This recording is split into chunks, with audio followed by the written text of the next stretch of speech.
அதாவது செவ்வாயுடைய நட்சத்திரங்கள் மிருகசீடம், சித்திரை, அவிட்டம் 3 நட்சத்திரம். இந்த 3 நட்சத்திரமும் ஒவ்வொரு பாதமும் ஒவ்வொரு இடத்துல வருது. ஏன்னா பாதத்தின் ரீதியாக இந்த நவாம்சம் செயல்படுகிறது அப்படிங்கிறது நம்ம இந்த இடத்துல தெரிஞ்சிக்க வேண்டிய ஒரு நுணுக்கமான கருத்து ஒண்ணு. அப்ப மிருகசீரிடம் 1ஆம் பாதம் எங்க வருது, சித்திரை 1ஆம் பாதம் எங்கு வருகிறது, அவிட்டம் 1ஆம் பாதம் எங்கு வருகிறது?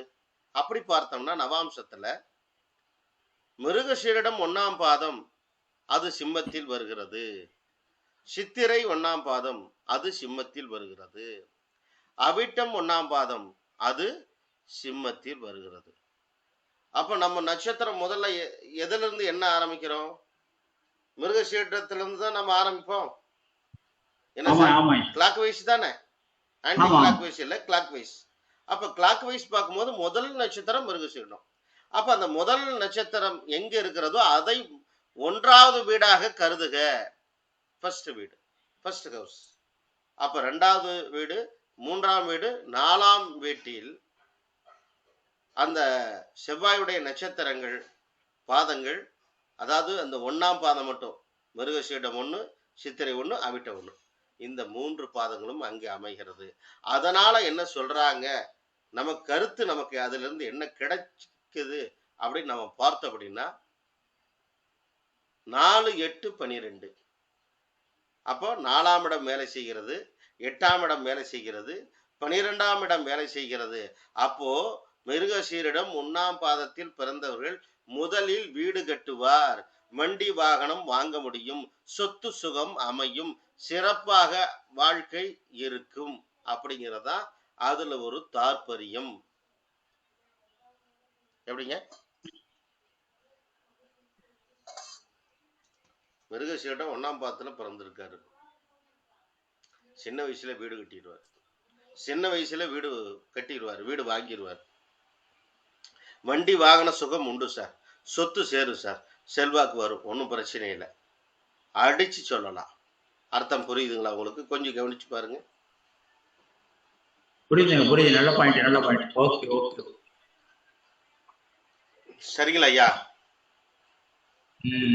நீங்க எக்ஸ்ட்ரா ஒண்ணு சொன்னது, எங்க அது ஸ்டார்டிங்கோ அந்த வீட்டுல இருந்து ஆரம்பிங்கன்னு சொல்றீங்க. ஓகே, ஆமா சார், கரெக்டா. ஓகே ஓகே, அதுல இருந்து 4, 8, 12. ஆமா, அப்படித்தான் வரும். அது நவாம்ச பாதையில் இருப்பது அப்படித்தான் செயல்படுகிறது. ஓகே ஓகே ஓகே, புரியுதுங்களா? நான் வாட்டுக்கு விவரங்களை சொல்லாம போயிட்டோம்னா உங்களுக்கு ஒரு குழப்பம் வந்துடும் ஒரு நேரத்துல. 2வது, எதையும் முழுசா தெரிஞ்சுக்கிட்டீங்கன்னு வச்சுக்கலேன், கடைசி வரைக்கும் அந்த இது மேல உங்களுக்கு நம்பிக்கை இருக்கும். நான் அரைகுறையா சொல்லிட்டேன்னா அப்புறம் இடையிலே நம்பிக்கை போயிடும். புரியுதுங்களா? இதுதான் அதோடைய தன்மை. அப்ப மிருகசீரிடம் 1 சொல்லுங்க, சித்திரை 1. இன்னொன்னு பாருங்க, நான் அடிக்கடி சொல்லியிருக்கேன், சித்திரை நட்சத்திரத்துல ஒரு குழந்தை பிறந்தாலே அப்பா வீடு கட்டுவார், சொந்த வீடு அவங்களுக்கு அமையும் அப்படிங்கிறத நான் சொல்லியிருக்கிறேன். நட்சத்திர வகுப்புல நீங்க கவனிச்சீங்கன்னா நான் சொல்லியிருப்பேன் அந்த வார்த்தையை. அது எப்படி அங்க வருது அப்படிங்கிற ஒரு சூட்சமோ இன்னைக்கு நீங்க இதுல தெரிஞ்சிருக்கலாம். சார், செவ்வாய் இல்லாம வண்டி வாகனம் கிடையாது சார், செவ்வாய் இல்லாமல் மிருகங்கள் கிடையாது சார். புரியுதுங்களா? ஆடு வாங்கணும்னா செவ்வாய் வேணும், மாடு வாங்கினாலும் செவ்வாய் வேணும், வண்டி வாங்கினாலும் செவ்வாய் வேணும், கார் வாங்கினாலும் செவ்வாய் வேணும், ஜேசிபி வாங்கினாலும் செவ்வாய் வேணும் சார். புரியுதுங்களா? எந்த மாதிரி வண்டி வாங்கினாலும் செவ்வாய் இல்லாமல் வண்டி வாகனமே கிடையாது. செவ்வாய் வந்தே தீரணும். புரியுதுங்களா? சரி, இப்ப செவ்வாய் ஒரு உதாரணம், ஒரு ஜாதகத்தை கொண்டு கொடுத்துட்டாங்க, நான் மாடு வாங்கலான் இருக்கிறேன் அப்படின்னு நம்ம கிட்ட கேட்கறாங்க. அப்ப அந்த செவ்வாய் என்ன பண்ணிருக்கு, கடகத்துல இருக்கு, அந்த ஜாதகத்துல கடகத்துல நீச்சம் ஆயிட்டார். அப்படின்னா என்ன கலர் மாடு வாங்கலாம்? இந்த இடத்துல உங்களுக்கு எப்படி திங்கிங் வருதுன்னு பார்க்கலாம். கலர் உட்பட நம்ம சூஸ் பண்ணணும்.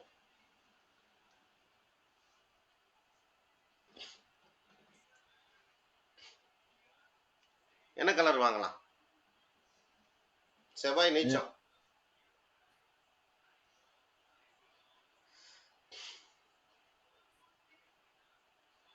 என்ன சார், என்ன கலர் மாடு வாங்கலாம்? ஐயா, செவ்வாய்ங்கிறது சிவப்பு கலர் சொல்லுவோம், ஆனா அங்க நீசமானதுனால அந்த கலர் ரொம்ப வெளுத்த மாதிரி இருக்கிற அந்த ஒரு அமைப்புல ஆ, சிந்து மாடு அந்த மாதிரி கலர் இருக்கக்கூடிய என்ன மாடு என்ன வாங்கணும். கலர் என்ன சொல்லலாம்? கருப்பும் சிவப்பும் கலந்த மாதிரி வருமா? ஆ, ஏ, ஆமாங்க. அந்த ஆரஞ்சு கலர் மாதிரியும் அந்த கருப்பு கலர் மாதிரி கருப்பு சிவப்பு வருங்களா? வருங்க. வரும் சார். கருப்புன்னா ஏன் கருப்பு சொல்றீங்க? மறைந்து விட்டது, அதான் கருப்பு. ஆமாங்க. புரியுதுங்களா? இப்படியெல்லாம் நீங்க ப்ரொடிக்ஷன் கொடுக்கலாம் சார், தப்பு வராது. ஆடு மாடு வாங்கினாலும் கூட அந்த செவ்வாய் வேணும். செவ்வாய் வச்சுக்கிட்டு தான் ஆடு மாடுகளுக்கு நீங்க சொல்லணும், வண்டி வாகனங்களுக்கு சொல்லணும். சரிங்களா?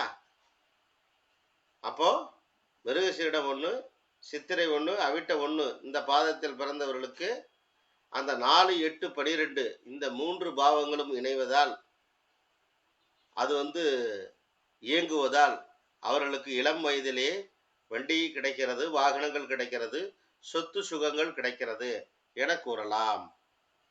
சரிங்களா? அடுத்து பாருங்க. அடுத்து ஒன்று போட்டிருக்கேன், அது என்னன்னு பாருங்க.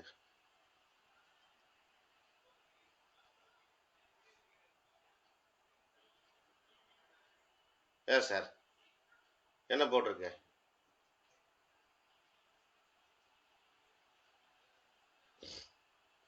மிருகசீரிடம் 2ஆம் பாதம் போட்டிருக்கோம், சித்திரை 2, அவிட்ட 2 இல்லைங்களா? அப்போ மிருகசீரிடம் 2ஆம் பாதம்னா எங்கே வரும்? கன்னியில் வரும். சித்திரை 2ஆம் பாதம் கன்னியில் வரும். அவிட்ட 2ஆம் பாதம் கன்னியில் தான் வரும். சரிங்களா? அப்போ 1, 5, 9 செயல்படும் சொல்கிறாங்க. ஆனால் 1, 5, 9 செயல்படும்னா அங்கே காலபுருஷனுக்கு அது எத்தனாம் வீடு? 2, 6, 10 வருமா?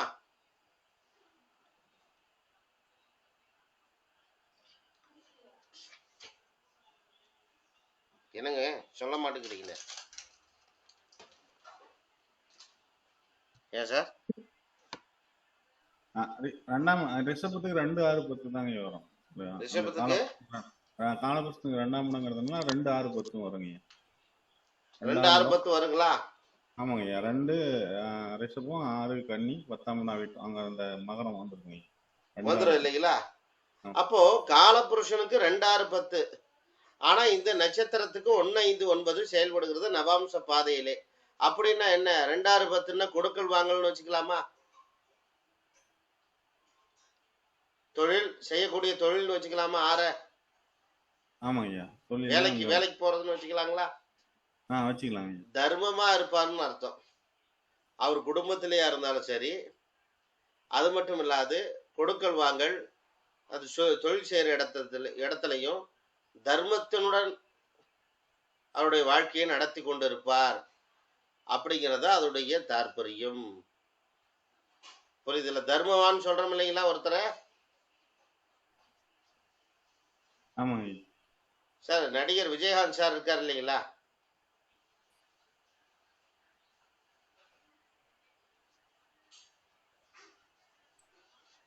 என்னங்க, நடிகர் விஜயகாந்த் தெரியாதா? தெரியுங்க. விஜயகாந்த் அவர் வள்ளல், வாரி கொடுத்ததில் வள்ளல். அவர் சித்திரை நட்சத்திரம் தான். அவர் 2ஆம் பாதம்னு ஒன்று வருது, இன்னொன்று 3ஆம் பாதம்னு வருது. சரிங்களா?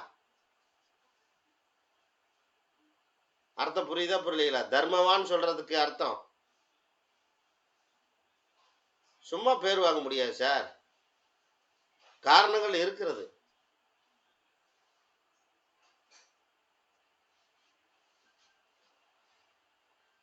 புரிஞ்சுதுங்களா இந்த விஷயம்?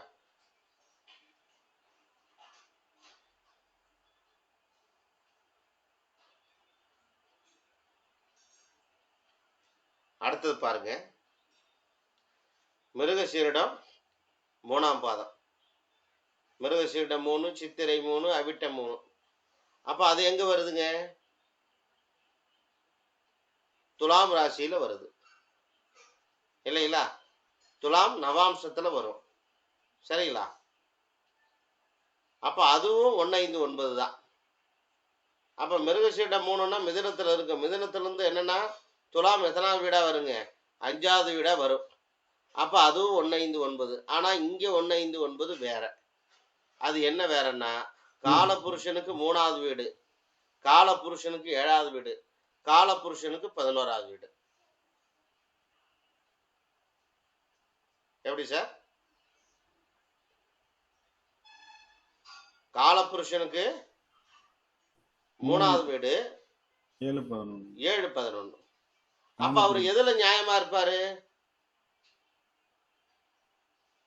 7ஆம் இடங்கிறது கடத்தரம், நியாயமா இருப்பாரா இருக்க மாட்டாரா? திருமணத்துல கரெக்டா இருப்பாரு. கரெக்டா இருப்பாரு. 11ஆம் இடம்ங்கிறது லாபத்தை குறிக்கக்கூடிய இடம், பிசினஸ் வருமா? ஆமாங்க, லாபத்தை அந்த மாதிரி இதுலயும் கரெக்டா இருப்பாரு. கரெக்டா இருப்பார். 3ஆம் இடம்ங்கிறது சகோதரர், இளைய சகோதரன் எடுத்துக்கலாங்களா? எடுத்துக்கலாங்க. அதுவும் கரெக்டா இருப்பாருன்னு அர்த்தம். புரிஞ்சுதுங்களா சார்? புரியுதுங்க. அதாவது நவாம்ச பாதை வழியாக அந்த நட்சத்திரங்கள் எப்படி செயல்படுவது ஒரு எக்ஸாம்பிள் இது உங்களுக்கு.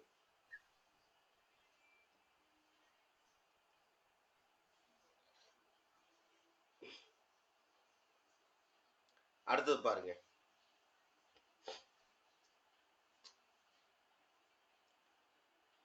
இது ஆக்சுவலா 2 6 10 வேலை செய்யுமா? மிருகசீடம் 4ஆம் பாதம் எங்க வருது பாருங்க. ஆனா காலபுருஷனுக்கு அது எத்தனாவது வீடு?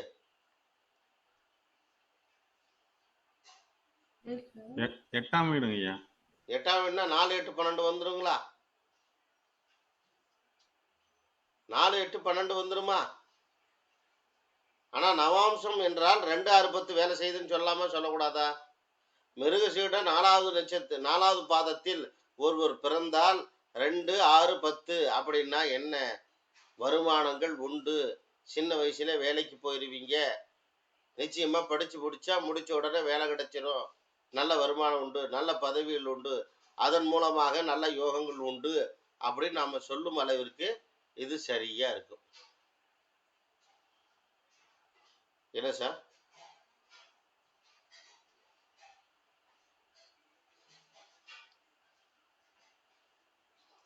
அர்த்தம் புரிஞ்சுதா புரியலையா? இதுல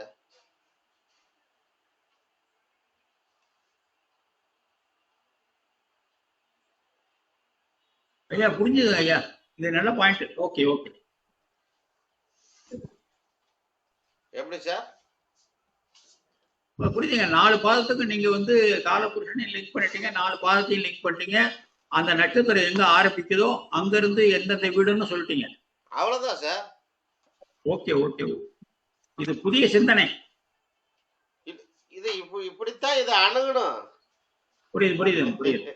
இப்படி அணுகுனீங்கன்னா தான் நவாம்சத்துல அது எப்படி பலன்களை கொடுக்கிறது அப்படிங்கிறது உங்களுக்கு புரிய வரும். ஐயா இது அனுபவத்துல சரி வருதுங்களா? 100% சரியா வரும். முடிஞ்சு போச்சு ஐயா, அவ்வளவுதான். ஓகே. எப்படி சார்? புரியுதுங்க, புரியுது புரியுது. 100% சரியா வரும். நான் தான் இப்ப எக்ஸாம்பிளா என்ன சொல்லிட்டேன், வாரி வழங்கு வள்ளல்னு சொன்னேனே ஒருத்தர. புரியுது புரியுதுங்க புரியுது.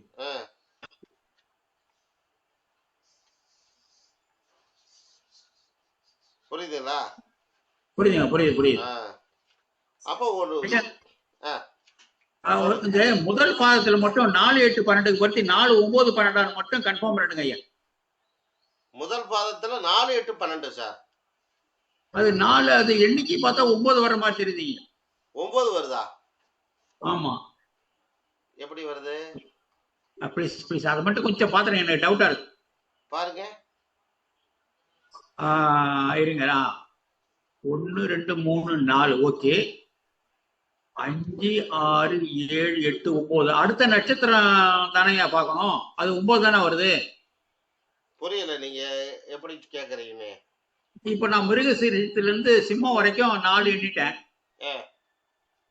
அப்புறம் அந்த சிம்மத்துல இருந்து நான் வந்து மகரம் வரைக்கும் தானே எண்ணணும். இல்ல இல்ல, ஓ சித்திரையில இருந்து மிருகசீரிடம்னா மிருகசீரிடத்துல இருந்து 1 2 3 4 4 பாதமும் அங்கதான் இருக்கு. ஆரம்பத்துல இருந்து தான் நீங்க அதை எண்ணணும். நவாம்ச பாதை எங்க எப்படி ஆரம்பிக்கிறது? அர்த்தம் புரியுது? புரியுது புரியுது புரியுது. மிருகசீடத்துல இருந்துதான் ஆரம்பிக்கும் அது. ஓ ஓ, ஓ, சார் புரியுது. முதல்ல எல்லா கிரகமும் வந்துருது நான் தசாபுக்திகளே ஏற்கனவே சொல்லியிருக்கிறேன். முதல்ல கேது திசை அஸ்வினி நட்சத்திரம், ரெண்டாவது சுக்கிர திசை அது பரணி நட்சத்திரம், மூணாவது சூரியன் திசை அது கிருத்திகை நட்சத்திரம், நாலாவது என்ன திசைங்க சந்திர திசை அது ரோகிணி நட்சத்திரம், அஞ்சாவது என்ன திசைங்க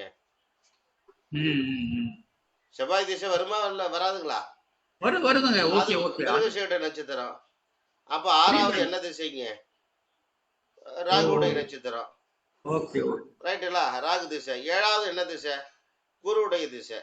குரு திசை. எட்டாவது என்ன திசை சனி திசை. ஒன்பதாவது திசை என்னதுங்க புதன் திசை. Okay okay okay. அர்த்தம் புரிஞ்சுதுங்களா? சரி புரியுது புரியுது புரியுது. இப்படிதான் சார் வருது. Okay okay okay. நீங்க பாஸ் பண்ணீங்க. ஓகே சரிங்களா? ஓகே ஓகே சார் யாருக்கெல்லாம் அது புரிஞ்சுது யாருக்கெல்லாம் அது புரியல பாருங்க. ஐயா கேட்ட மாதிரி யாருக்கெல்லாம் அது புரியல பாருங்க.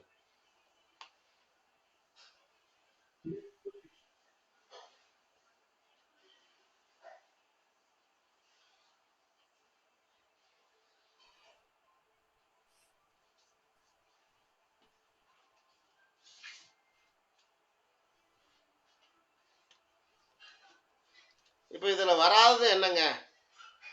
இதுல வராதது என்ன சார்? இதுல வராதது என்ன? 3 7 11 வந்துச்சா பாருங்க செவ்வாய்க்கு.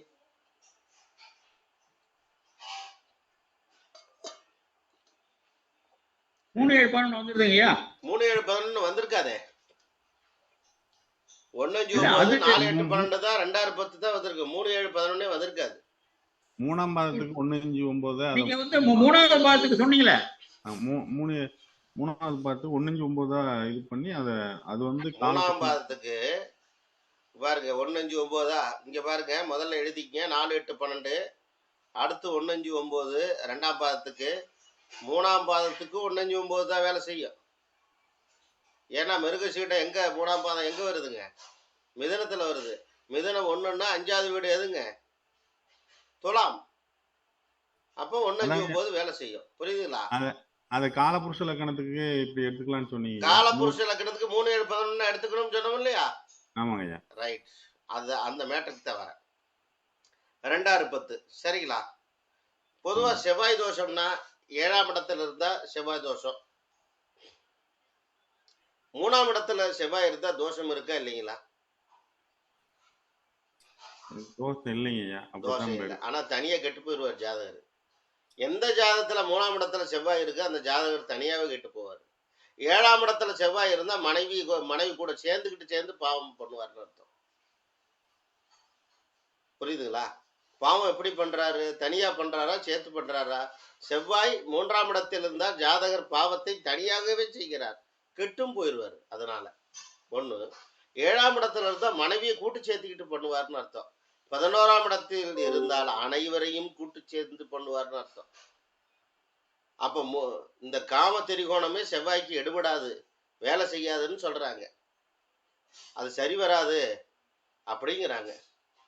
7ஆம் இடத்துல செவ்வாய் இருக்கிறது மிகப்பெரிய தோஷம் 1. ஆனா 7ஆம் இடத்துல செவ்வாய் இருந்து பி பாசிட்டிவ் பிளட் குரூப்பா இருந்தா டோட்டல் அவுட்டுங்கிறாங்க. டோட்டல் அவுட்னா என்ன சொல்ல வராங்க? சுத்தமா அவங்களுக்கு அந்த சிந்தனையே தான் எப்பொழுதும் இருக்குங்கிறாங்க. நல்லா கவனிச்சிங்க. 7ஆம் இடத்தில் செவ்வாய் இருந்து பி பாசிட்டிவ் பிளட் குரூப்.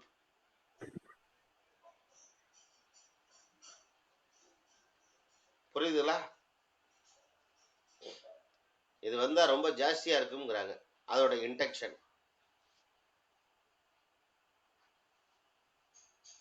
சரிங்களா சார்? சார் செவ்வாய் 2 3 கிரகங்களோட இருந்தது சார் 3ஆம் இடத்துல. என்ன கிரகத்தோட இருக்குதுன்னு வேணும் இல்லைங்கம்மா? குரு சூரியன். குரு சூரியனோட இருக்குதா? குரு சூரியன் புதன் தப்பிச்சுக்குவா. அப்படின்னா பிரச்சனை இல்லை. Okay okay. அப்படின்னா பிரச்சனை. நீங்க அடுத்து வந்து குருவை தொட்டுச்சுன்னா பரவாயில்ல, அடுத்து சூரியனை தொட்டாலும் பரவாயில்ல. ஆனா அடுத்து செவ்வாய் அடுத்து புதனை தொட்டு போச்சுன்னா ரொம்ப கெட்டு போகும். அது ஒரு சிக்கல் இருக்கு அதுல. அடுத்து குருவை தொட்டுச்சுன்னா பரவாயில்ல, அடுத்து சூரியனை தொட்டாலும் பரவாயில்ல. ஆனா அடுத்து புதனை தொட்டு அதுக்கு அடுத்து சூரியன் குருலாம் வருது அப்படின்னா அது டோட்டலா ஸ்பாயில் ஆகி வந்துகிட்டு இருக்குன்னு அர்த்தம். புரியுதுங்களா? இன்னைக்கு எடுத்த விஷயம் உங்களுக்கு புரியுதா? இல்லைமே இன்னும் உங்களுக்கு ஐடியா வரலைங்களா?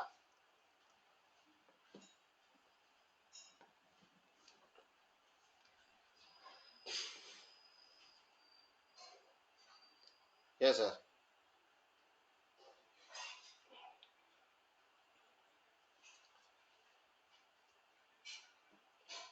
இந்த நவாம்ச பாதையில எப்படி நீங்க ஜாதகங்களை அணுகணும், எப்படி பார்க்கணும் அப்படிங்கிறது ஒரு சின்ன ஒரு சீக்ரெட்டு.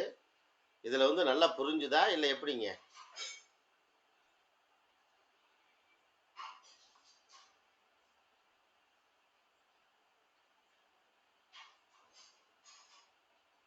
யாருமே பதில் சொல்லலைன்னா ஒருத்தருக்குமே புரியலேன்னு அர்த்தம்.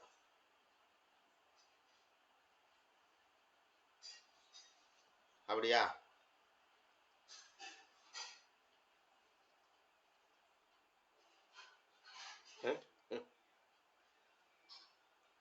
சொல்லுங்க. என்னங்க வகுப்பே முடிய போகுது, இன்னுமே நீங்க எல்லாம் பேசலைன்னா என்ன அர்த்தம்?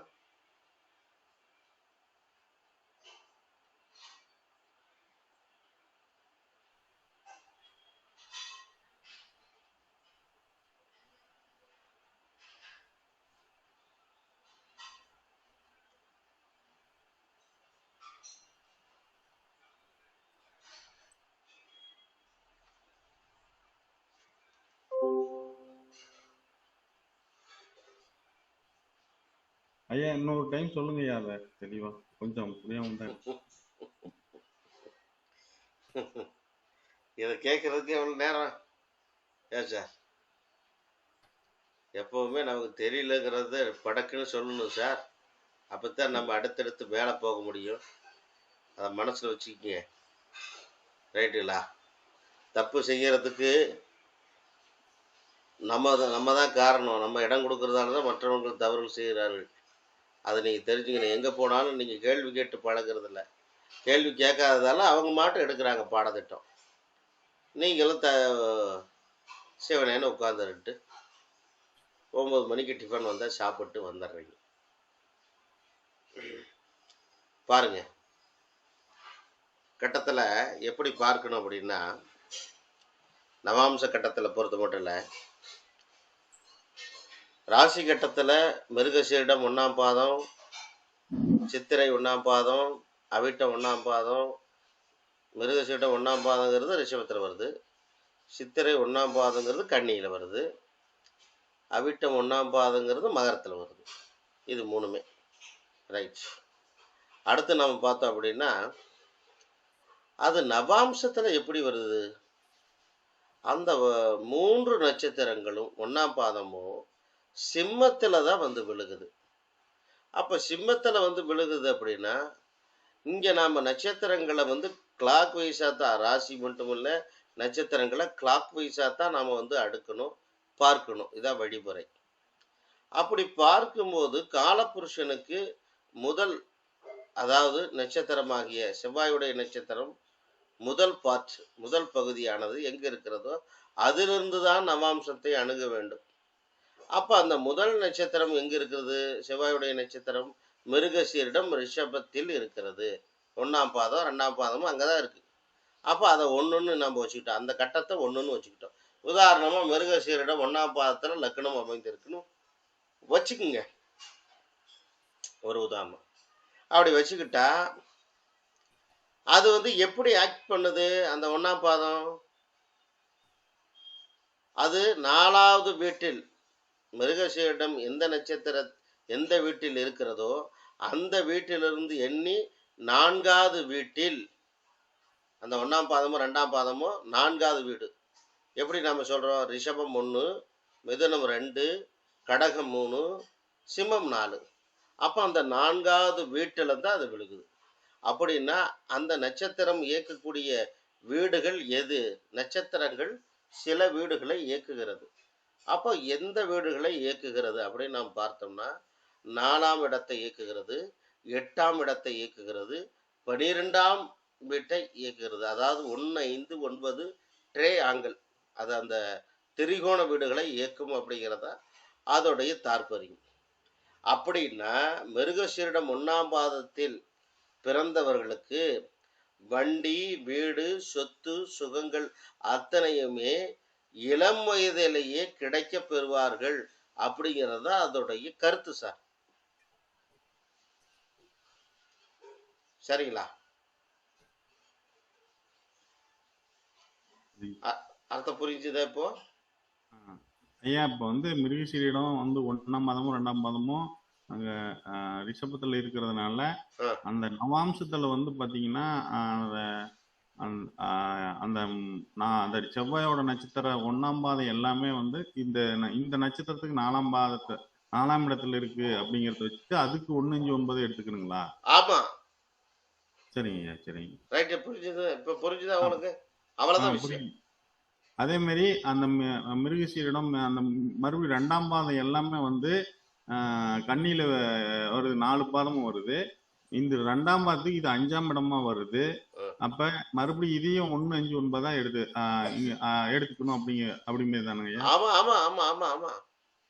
ஓகேங்க ஐயா. இவ்வளவுதான் சார் விஷயம். அதே மாதிரி வந்து இந்த 3, 4 பாதம் வந்து பாத்தீங்கன்னா இங்க மிதுனத்துல வந்துருது. அங்க 3ஆம் பாதத்துக்கு மறுபடியும் இங்க 3ஆம் பாதம் வந்து 1, 5, 9 தான் வருது. அப்படி எடுத்துக்கிட்டா? ஆமா ஆமா. சரிங்க. ஆமா சார். 4ஆம் பாதத்துக்கு வந்து பாத்தீங்கன்னா அதை எப்படிங்க எடுத்துக்கிறது? அது வந்து பாத்தீங்கன்னா 6ஆம் இடத்துல இருக்கு. ஆனா இங்க வந்து இங்க சித்திரை நட்சத்திரத்தை எடுத்துக்கணுங்களா? மிருகசீரிட 4 பாதம் முடிக்கணும்ல நாம. ஆமாங்க. எல்லாமே ஒண்ணுதான் நமக்கு. ஆமாங்க. புரியுதா புரியலைங்களா? புரியுது. இப்ப இது வந்து மிருகசீரிடத்துக்கு 6ஆம் இடமா வருது. அப்ப அதுக்கு 1, 5, 9 எடுத்துக்கணுங்களா? ஆமா. மிருகசீரிட 4ஆம் பாதம் மிதுனத்துல விழுகுது. அப்ப மிதுனம் 1ன்னு வச்சுக்கிட்டா எத்தனாம் இடம் வருது? 2, 6, 10 வேலை செய்யும். 6ஆம் இடம் வேலை செய்யும். 6க்கு திரிகோணம் 2, 2க்கு திரிகோணம் 10. முடிஞ்சதுங்களா? சரிங்க. அதுக்கு திரிகோண பாவத்தை மட்டும் எடுத்துக்கிறேங்க. அவ்வளவுதான் சார் இது. சரிங்க. இப்ப புரியுதுங்க. நல்லா புரிஞ்சுதா? புரியுதுங்க. இப்ப கிரகங்கள் இருந்தா என்ன சொல்லுவீங்க? அதை சொல்ல மாட்டேங்கிறீங்களே. அந்த பாயிண்ட் வேணும்ல? ஆமாங்க. அதாவது அந்த இப்ப 1, 5, 9ங்கும் போது அந்த தர்ம சிந்தனையோட அது வேலை செய்யுது அப்படின்னு எடுத்துக்கலாம். அப்ப 3, 7, 11 அந்த அதையும் 1, 5, 9ல சொன்னீங்க. அந்த அமைப்பு பார்க்கும்போது அது வந்து அந்த லாபத்திலையும் ஒரு தர்மத்தை, ஒரு லாபத்துல திருமணத்துல அப்ப வந்து ஒரு 3ஆம் இடம் அதாவது சகோதரத்துல ஒரு தர்மத்தோட அணுகுது அப்படிங்கிறத எடுத்துக்கலாங்களா? எடுத்துக்கலாம். Correct correct. ஆனா அதுல வேற கிரகங்கள் இருந்தா மிருகசீரிடம் 1ஆம் பாதத்துல இப்ப சுக்கிரன் இருக்கு. சரிங்க. என்ன சொல்லுவீங்க? 1ஆம் பாதங்கிறது 4, 8, 12 அந்த எடுத்துக்கலாங்க. நவாம்சத்துல விழுகுது. 4, 8, 12 நவாம்சத்துல இயக்குது. புரிஞ்சுக்கிட்டு என்ன பலன் சொல்லலாம்?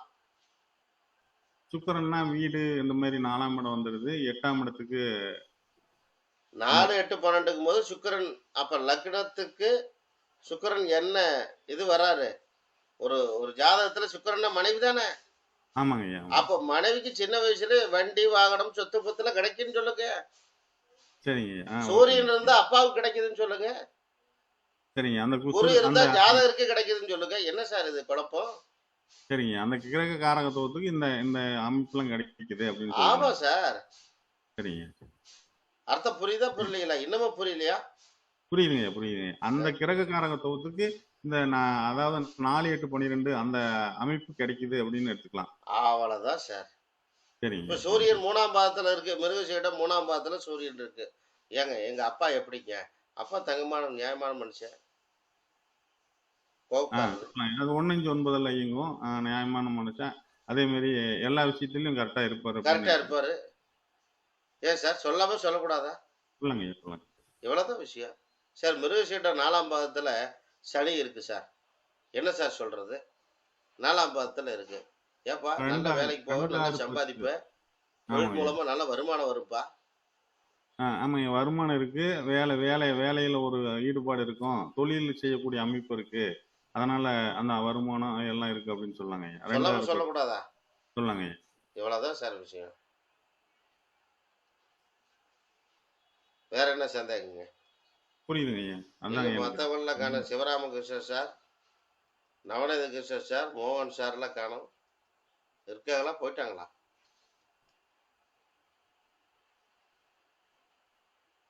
ஐயா இருக்காங்க ஐயா. அவங்களோட கேள்வி எல்லாம் ஒன்றும் இல்லையேன்னு பார்த்தேன். நவநீத ஐயா நான் கிருஷ்ணன் சார், ஐயா நான் புரிஞ்சுக்கிறேன். இங்க கொஞ்சம் சவுண்ட் இருக்கு, அதனாலதான் நான் வரல. ஓகே ஓகே, தேங்க்யூ ஐயா.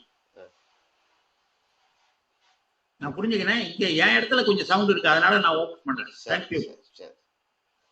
ஏன்னா நவநீத கிருஷ்ணன் சார், உங்களுக்கு இது புரிஞ்சுதா புரியலையா? சிவகுமார் சார்லாம் காணும்.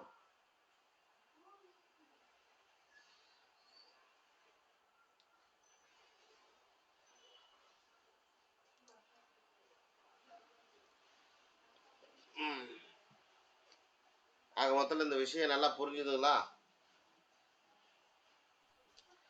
புரியுதுங்க ஐயா. அப்புறம் இந்த நவாம்சத்தை இந்த மாதிரி அமைப்பு வந்து செவ்வாய்க்கு மட்டும்தான் எடுத்துக்குங்களா, வேற இந்த மாதிரி எல்லா எல்லா கிரகத்துக்கும்? கிரகத்துக்கும் எடுத்துக்கலாம். சரிங்க உங்களுக்கு ஒரு ஒரு எக்ஸாம்பிள் தான் இது. சரிங்க எல்லா கிரகத்துக்கும் எடுத்துக்கலாம். சரிங்க. புரியுதா புரியலீங்களா? புரியுதுங்க. நீங்க நவாம்சம்னா நவாம்சத்தை வச்சே பலன் சொல்லலாம். ராசின்னா ராசி சாட்டை வச்சு சொல்லலாம். ஓகேங்க. அர்த்தம் புரிஞ்சுட்டீங்களா? புரியுதுங்க. நட்சத்திரம்னா நட்சத்திரத்தை வச்சு சொல்லலாம். ஒவ்வொன்றும் ஒவ்வொரு ரூட்டுன்னு சொல்ல வரேன் நான். சரிங்க நான் புரியுதுங்க. உங்களுக்கு புரிய வைக்க வர்றது என்னன்னு கேட்டீங்கன்னா, கடைசியில எப்படி வந்தாலும் பலன் ஒண்ணா வரும் சார்னு புரிய வைக்க வரேன். சரிங்க சரிங்க அதை நம்ம பார்க்கறது எப்படின்னு மட்டும் கத்துக்குங்க. சரிங்க. ஏன்னா உங்களுக்கு இது கூட ஈஸியா இருக்கலாம். இப்ப நான் சொல்லி கொடுத்த ரூட்டு இல்லைங்களா? ஆமாங்க. ஏன்னா உங்களுக்கு எது ஈஸியா இருக்குன்னு என்னால இது கிரகிக்க முடியல. ஆமாம். முடிஞ்ச அளவுக்கு சொல்லிடுவோம். சரிங்க. ரைட்டுங்களா? ரைட்டு. அவ்வளவுதான். சரி, இன்னும் 3 நாள் வகுப்பு இருக்கு. வாங்க, முடிஞ்ச அளவுக்கு கேள்விகளோட வந்தீங்கன்னா நல்லா இருக்கும். புரியுதுங்களா? உங்களுடைய சந்தேகங்கள் அத்தனையும் எடுத்துட்டு வந்துட்டீங்கன்னா அதுக்கெல்லாம் விடை கொடுத்துருவேன். இந்த நவாம்சம் பத்தி இன்னும் சில விஷயங்கள்ல, இன்னும் ரொம்ப டெப்தான விஷயங்கள் எல்லாமே உங்களுக்கு நான் சொல்றேன் இந்த வகுப்புல. சரிங்களா? 3 நாள் வகுப்பு இருக்கு. மீண்டும் நாளை சந்திப்போம். நன்றி. நன்றி ஐயா. நன்றி நன்றி சார். நன்றிங்க. நன்றி நன்றிங்க. நன்றி ஐயா. நன்றி நன்றி நன்றிங்க ஐயா. நன்றி நன்றி.